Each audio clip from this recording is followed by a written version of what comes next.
શુભ સવાર મિત્રો. આજે આપણે અધ્યાય 6 નો 43મો શ્લોક સમજીશું.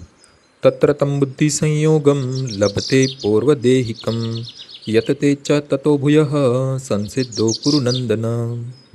હે કુરુનંદન, આવો જન્મ પામીને તે પોતાના પૂર્વ દેહની દેવી ચેતના પુનઃ પ્રાપ્ત કરે છે અને પૂર્ણ સફળતા પ્રાપ્ત કરવાના ઉદ્દેશથી તે વધારે ઉન્નતિ પામવાનો પ્રયાસ કરે છે.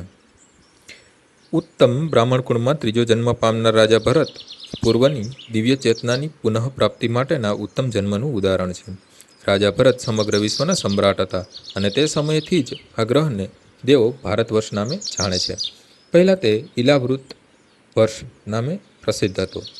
સમ્રાટે અલ્પાયુમાં જ આધ્યાત્મિક સિદ્ધિ અર્થે સંન્યાસ ગ્રહણ કરેલો, પરંતુ તેઓ સફળ ન થયા. પછીના જન્મમાં તેમણે ઉત્તમ બ્રાહ્મણ કુળમાં જન્મ લીધો અને જડ ભરત કહેવાયા, કારણ કે તેઓ એકાંતમાં રહેતા હતા અને કોઈની સાથે વાત પણ કરતા ન હતા. પછીથી રાજા રહગુણે તેમને મહાન આધ્યાત્મવાદી તરીકે ઓળખી કાઢ્યા.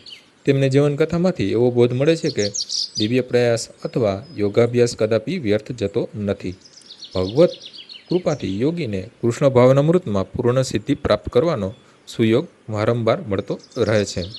આજનો શ્લોક અહીં પૂર્ણ થાય છે. આવતીકાલે ફરીથી સવારે 6 વાગ્યે મળીશું. જય શ્રી કૃષ્ણ.